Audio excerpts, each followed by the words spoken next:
E pensando nisso, Polly, por exemplo, essa flexibilização da escola, a capacitação dos professores, e você trouxe, por exemplo, um exemplo da Sofia, que a professora informou que foi a primeira vez que teve um aluno com altas habilidades. A escola não conhecia altas habilidades, né? O que a escola poderia ver, assim, nesse aluno para poder identificar as altas habilidades? Se eles tivessem, né, assim, capacitado previamente, teriam, né? Talvez depois da Sofia, outros foram identificados. Assim espero, né? Sim, eu imagino que sim. Espero que sim. Mas o que seria essa observação sobre como entender, avaliar melhor, perceber no dia a dia uma pessoa com altas habilidades? Você tem a Sofia em casa, tanto em casa quanto de um ponto de vista da escola mesmo, do ponto de vista social. Eu acho que o primeiro passo é entender que as inteligências são múltiplas, sabe? Então, a gente tem o aluno com altas habilidades ou que tem um desempenho acadêmico acima da média, né? Então, as altas habilidades, de uma forma, assim, mais simples, é essa pessoa que vai desempenhar uma capacidade cognitiva acima da média dentro do ambiente em que ela está inserida. Mas essa capacidade cognitiva, ela pode ter áreas, né, de manifestação. Então, a gente pode ter uma capacidade artística mais desenvolvida, motora mais desenvolvida, acadêmica mais desenvolvida. E esse mais desenvolvido é bem mais desenvolvido, bem acima da média, né? Então, a escola, se ela ficar atenta para o aluno, não é tão difícil. O professor percebe aquele aluno ali que está perguntando mais interessado na matéria, né? Mais motivado com a aprendizagem, seja ela da área realmente acadêmica, que vai envolver história, geografia, essa coisa do tradicional, ou seja, para uma atividade esportiva, para uma atividade criativa, né? Então, um aluno com altas habilidades, ele vai ser um aluno com comportamento superdotado. Eu gosto de dizer assim, eu que costumo falar isso, não tá na literatura, não, mas dizendo que o comportamento dele vai mostrar pra gente que ele tá fora da média dos pares em relação a eficácia do comportamento dele no ambiente, né? Então, é aquele aluno que vai para aula de futebol e não faz futebol fora da escola, né? Ele faz só ali a educação física com todo mundo e, de repente, ele é o Pelé, ele é o Ronaldinho. Ele tem uma habilidade muito acima da média dos pares, né? Então, se o professor, se os cuidadores da escola, os monitores ficarem atentos para o desempenho desse aluno e como ele se comporta no ambiente escolar comparativamente aos pares, a gente consegue perceber aqueles que se destacam de uma forma mais única, né? E isso é importante porque esses alunos que se destacam, às vezes, eles trazem uma certa dificuldade de adaptação para o ambiente, inclusive para os próprios professores, especialmente quando a gente está falando em altas habilidades acadêmicas e criativas. Pensa num menino super criativo, que faz altas piadocas lá na sala, igual você deu o exemplo do Enaldinho, né?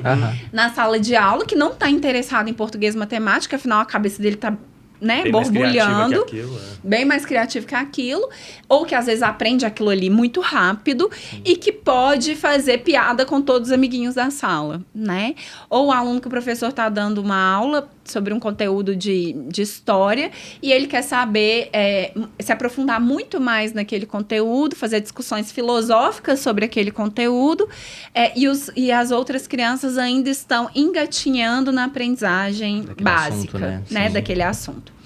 Então, esse aluno, o aluno com as habilidades, ele tem previsto em lei uma adaptação curricular porque, muito provavelmente, ele vai trazer algum prejuízo em adaptação na sala de aula, para o ambiente escolar.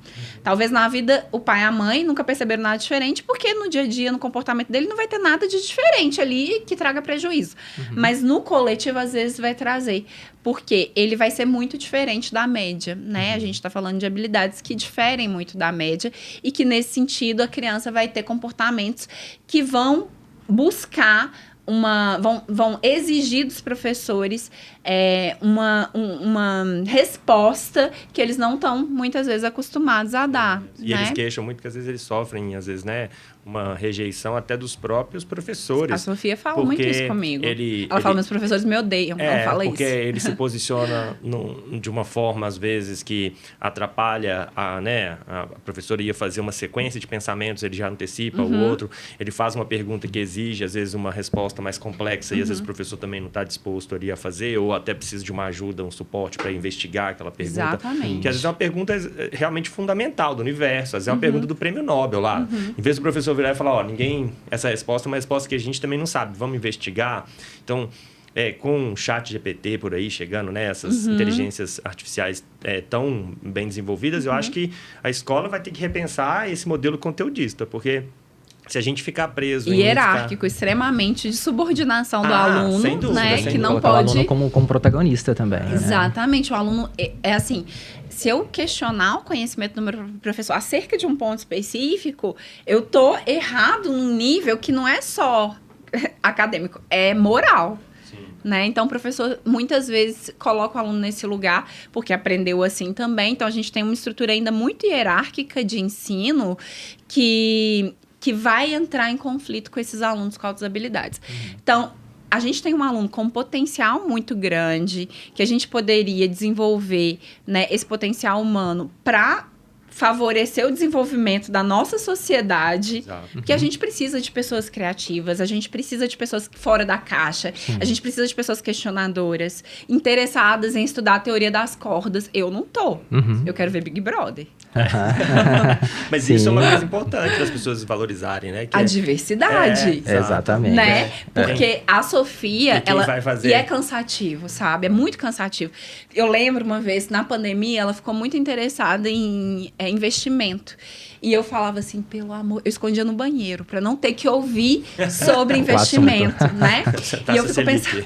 Sim, para as mães de pessoas superdotadas, eu tenho certeza que muitas passam por essa experiência de ter que lidar com conhecimentos que não sabe. E pro filho é muito frustrante. Imagina sua mãe ser burra, gente. Eu falo isso com ela, eu sei que é difícil ter uma mãe burra, Mas filha. não é questão de burrice nesse caso. Eu acho que é questão também de tópicos de interesse. Acaba que os meninos de altas habilidades, eles têm facilidade em vários tópicos. É verdade. E aí, às vezes, o tópico que você domina, por exemplo, não é do interesse geral dele, ou ele já pegou aquela parte e aí ele está indo para outros. E aí é difícil para a mãe, assim como o professor.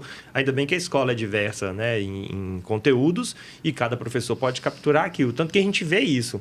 Alguns jovens com altas habilidades, eles são o xodó de um professor. Sim, e o terror do outro. Depende então, da forma assim, que se posiciona o professor também. Aquele conteúdo ele fala, gente, acolher. é o único que depende muito do professor. Mais do que do conteúdo, depende de como o professor consegue conduzir aquele interesse da criança, sim. né? Acima ou... do normal. E uma coisa que eu falo assim, que é cansativo nas altas habilidades, é porque aquele cérebro, ele tá programado para pensar sobre o pensar. Né? Então, eu assisto séries com a Sofia, bobas lá, porque eu só vejo coisa que não tem nada de difícil. Nada pra que cansar, eu não quero ter né? que pensar. Não vai. Mas ela quer refletir sobre absolutamente tudo que existe de filosófico, de teórico. E ela pausa a série e fala... Mamãe, você percebeu? Eu, para com isso.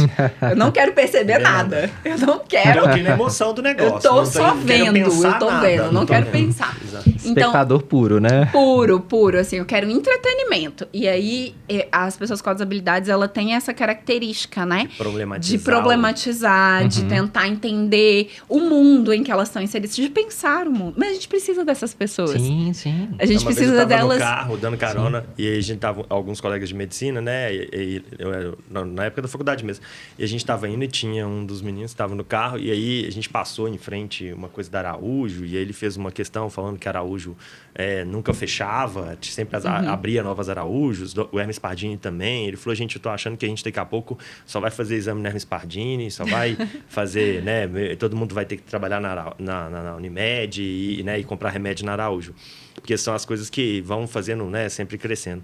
E aí um outro colega virou e falou assim, nossa senhora, mas tudo você fica pensando, o seu cérebro não cansa de pensar, não? É porque a gente estava voltando à festa e tal. Ele falou, nossa, raciocina tudo, você pensa tudo. Você não cansa de pensar, não? Aí ele falou, seu coração cansa de bater. Ô, gente, que bonitinho. Mas aí, boa analogia para ele, o quanto que é importante como nas habilidades, assim. Nas altas habilidades, conseguiu até a resposta ser boa. E é mais ou menos isso. É um coração mais acelerado ali, que tem aquela taquicardia de pensamento natural, endógena dela. E pensar que você tem que, né, viver batimento de 60 é de uma pessoa, o outro é 90. Então, exatamente. Pensar como é que você vai trabalhar isso. E nem sempre precisa de medicar também, não é? Se não está gerando... Então, fazendo uma analogia na cardiologia, né? Se não está gerando uma taquicardia, né, fora, né, com risco, né, de ser uma arritmia ali...